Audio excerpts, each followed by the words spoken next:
start with endocrine system. तुमने शायद थोड़ा सा 8th standard में पढ़ा हुआ है. Okay, keep this in there.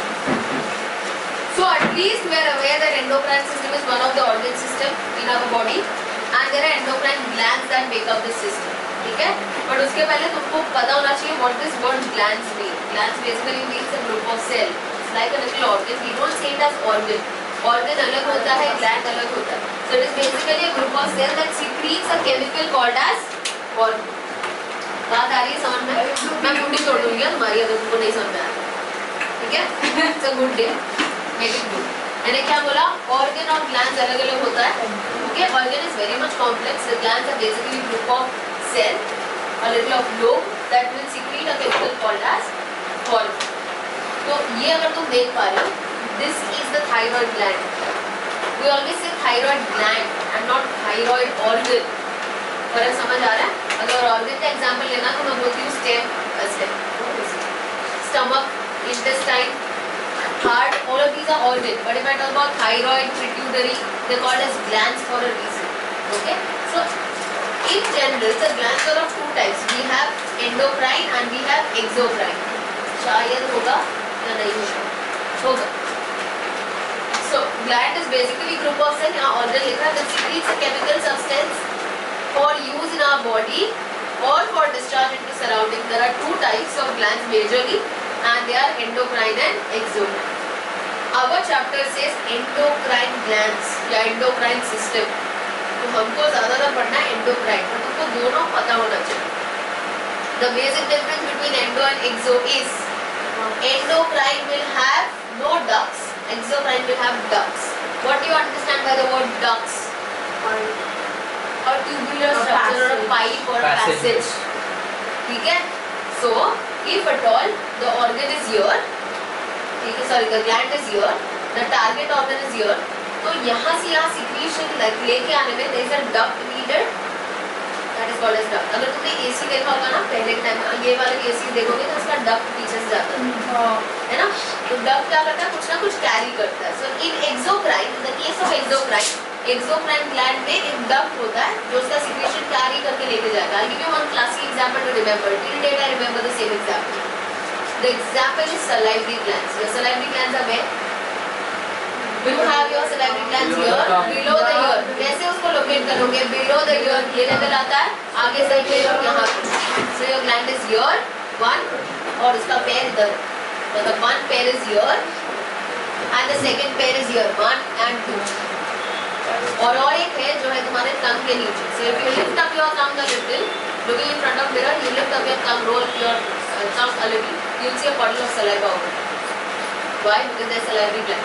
और इसका target organ कौन सा है? ये तो glands मैंने बताया. Salivary glands और glands. इसका target organ कौन सा है? Mouth. है ना? So where is saliva poured? Into the mouth. तो वो pouring कैसे होता है? Because of the duct. So there is a duct that connects the salivary glands to the mouth. ठीक है? तो जैसे you see a sight of food, or maybe you smell the aroma of the food, that is stimulated and it starts pouring out saliva. इसलिए होता है ना mouth salivating या watering of mouth. Happens due to a particular reason. Or even when you eat it, there's a lot of saliva that is produced. But मेरे कहने का इतना सारा मतलब था कि there is a duct present in exocrine. Here there is no duct present. So the question here arises: if there is no duct present in the endocrine, how is it secreting anything or how is it pouring any secretion? तो ये जो भी produce करता है अपना secretion, ये directly इसको pour कर देगा blood. And we know that blood goes to every nook and corner of your body. So it will reach to wherever side it is required. ठीक है? Cartilage को blood supply नहीं होता. तो उसके आसपास के सराउंडिंग एरिया में जाएगा, इसलिए वहाँ सराउंडिंग लिखा है, डिस्चार्ज इनटू सराउंडिंग्स. यस सही है क्या? क्योंकि वो डक्ट जैसा दिख रहा है. क्या वाला? नहीं, ये इसके अंदर ही है ना. ये डक्ट देखिए डायरेक्ट कनेक्टेड होता है ब्लड कैपिलरीज से.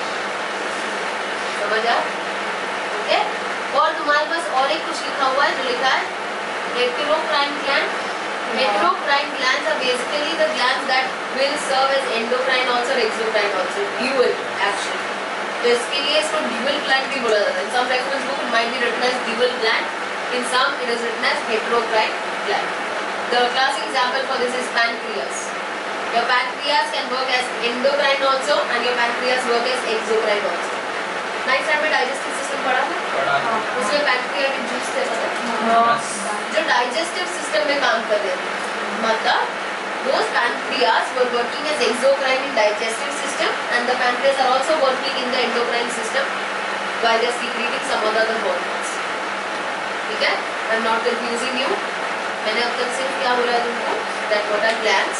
Glands secrete a chemical called as hormone and there are two types of glands majorly and there is one exception that is the endocrine or the urinary gland. Going back to the first one that is hormone. सबसे पहले तुमको definition आता है ये chapter में hormone, जो तुमको पता होना चाहिए. Okay, like a dumb, don't just forget this hormone, आगे भी जाके काम आता है. ठीक है, there is a friend of mine who said अरे जो वो एंडोक्राइन ग्लैंड का डॉक्टर होता है ना, इसमें क्या बोलते हैं? The one who specializes in endocrine. I am telling you why you need to know all this terms. Like a dumb don't behave कि वो 10th स्टैंडर्ड में आना चाहिए, ये सारे टर्म्स को पता होना चाहिए. There is a term called as endocrinologist. If you have some problem with your endocrine glands, you have to reach to an endocrinologist. You cannot go to a general doctor. या general doctor तुमको जाके बोलेगा being an endocrinologist means the one who is specialized in endocrine glands. किसी को thyroid का problem होता है तो endocrinologist के पास जाता है. किसी को spleen या वो pancreas का problem होता है they go to endocrinologist. Okay? And understand in our body there are two fluids. One is hormone, the other is enzyme. Hormone is related with endocrine system. Enzyme is related with exocrine system. Am I confusing you? Saliva पढ़ा है digestive में. Saliva में एक enzyme था. कौन बोलेगा वो कौन सा enzyme है? Excellent. Salivary-amide was an enzyme. तो अभी मैंने बोला ना salivary gland तो exocrine है. तो वो secrete करता है जो chemical, उसको बोलेंगे enzyme. और एंडोक्राइन ग्लैंड्स जो भी सिक्रीट करते हैं उसको हम बोलेंगे hormones. Okay, coming to this, hormone is a chemical substance produced by the gland. Which gland? Here you write endocrine gland, carried by the blood which alters the activity of one or more specific target organ and then is destroyed by the liver. I am reading out what is given in your textbook. Clear क्या? Page number बताओ.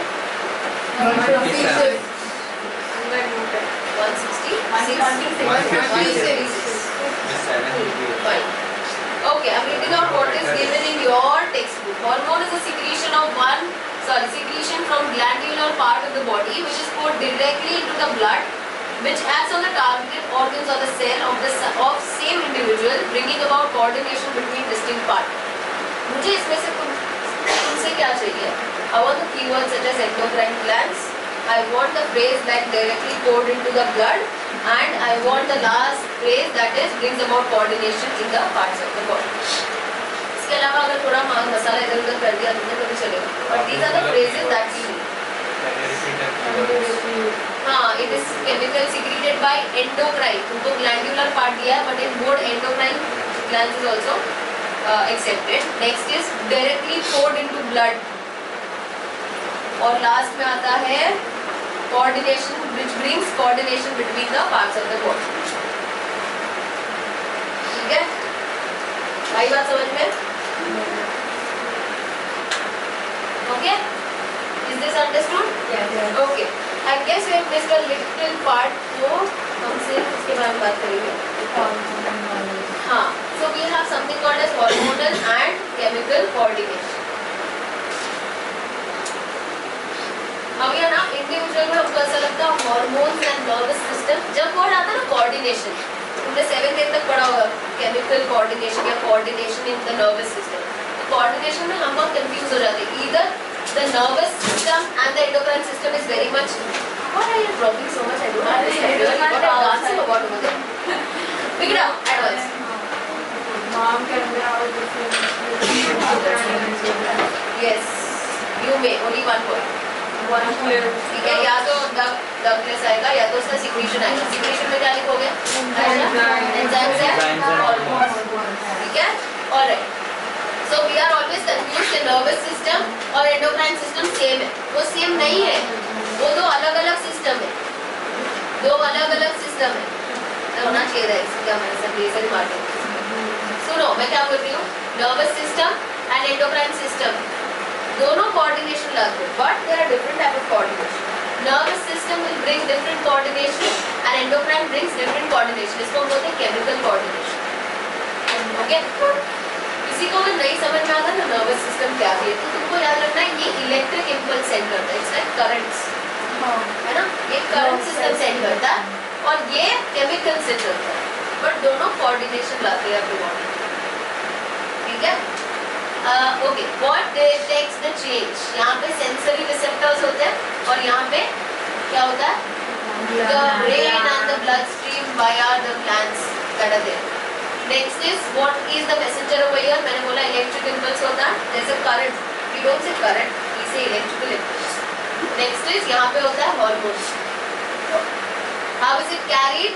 It is carried by the nerves. Nerves are one of the unit of nervous system. तो nerves इसको carry करते हैं और यहाँ पे blood stream से जाता है. So of course this is going to be very fast and this is going to be slow. If I throw this इधर को तो तुरंत वो ऐसा फ्लिच हो जाएगा ना कोई, है ना? पर इसको तो बहुत टाइम लगेगा. तुम्हारा हार्मोन कब ग्लैंड से प्रोड्यूस होगा, वो सीक्रेट होगा, फिर वो ब्लड में मिक्स होकर कब जाएगा, it will take time. Okay, but this is very very fast comparatively. And what responds over here? It is your muscle.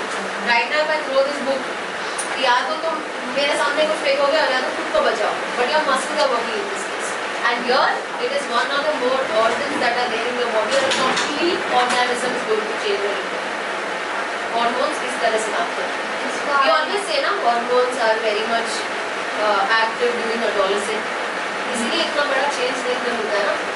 7th में से चिंटू चिंटू तुम बोलते हो, 10th में एकदम से या तो वो समर वेकेशन से वापस आते हो तो इतना बड़ा हाइट बढ़ जाता है तुम्हारा.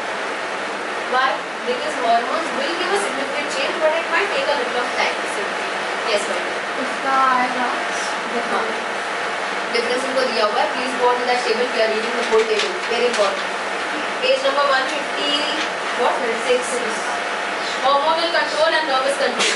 Hormonal control is very very slow. Nervous control is very rapid or immediate. Second, it is transmitted chemically through blood. This is transmitted through electrical impulses. Affects different organs. Look at the book. Inside the book, affects different organs. In hormonal and in nervous, affects only one particular muscle or gland. मतलब वो local होता है. Nervous बहुत local होता है ना? कैसे local होगा? मेरी बातों में मुंडी हिलाया मत करो. क्या? I said nervous control is local. Local होता?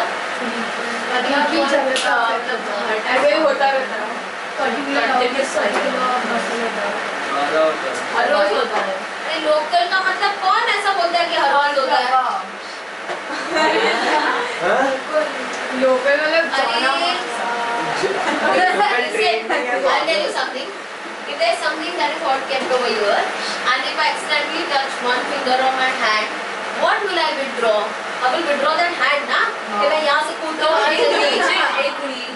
So it is affecting only one particular organ or one particular muscle. वो local हुआ. जबकि hormones जब काम करते हैं तो वो काम करते हैं पूरी body पे. भगवान. तो मतलब एक region. हाँ, अरे उधर दिया है. अगर पढ़ोगे तो भी समझेगा. उसमें दिया है wide spread. Hormones are wide spread in the body, तो उनका असर पूरी body में देखने मिलता है. एक हार्मोन अगर इधर उधर हो गया तुम्हारा वाट लग जाएगा. समझ आया? So you, the hormone quantity that is there is very very minute, but it has a very magnificent effect. Can't affect the growth. Hormones, can affect. I'm sorry. Hormones will affect the growth. आगे जब पढ़ोगे तो तुमको पता चलेगा there are so many conditions that are related to hormones. हमारे में अंदर होता है growth hormone. और growth hormone अपने हिसाब से काम करता है. And it gets stimulated during adolescence, and that's the reason you see spurt in height. I'm giving this example because this is very very valid example and noticeable example. तो growth hormone ऐसे काम करता है. सोचो उसी adolescent period में अगर ये growth hormone बहुत ज़्यादा secrete हो गया, stimulate हो गया बहुत ज़्यादा, you will see वो पहले जैसा हो जाता है. और अगर वो नहीं हुआ तो it leads to dwarfism. What is dwarfism? छोटा सा height हो जाता है ना? करना है तुमको हंसना ही नहीं. ऐसे लंबा और थोड़ा उससे बॉडी पे इफेक्ट नहीं आता ना, खाली हाइट ही तो तो मेटाबॉलिज्म पे इफेक्ट करेगा ना थोड़ा सा. Okay, all right. Next, the nervous system does not. It is very short-lived. तो जब मैंने कुछ अगर if at all there is something hot and I said I accidentally touch it, तो वो जो इफेक्ट था वो तो 1-2 मिनट के लिए था ना, वो पूरी लाइफ थोड़ी ऐसा रहेगा, मेरा हाथ ऐसा टेढ़ा सा थोड़ी रहेगा. Everything that is controlled by your nervous system is very short lived. Next is it brings about specific changes and regulates metabolism. तुम्हारा hormones बहुत अच्छे होने चाहिए levels because it affects your metabolism. All the hormones, especially the thyroid. हम सोचते नहीं है इस बारे में, बट अपना थायराइड ग्लैंड, तुम सबका थायराइड ग्लैंड बहुत अच्छे से काम कर रहा है. अगर थायराइड ग्लैंड अच्छे से काम नहीं करेगा, you will see the person starts putting on weight or maybe losing on weight. There is some extremities that keep on happening, तो metabolism से related होता है.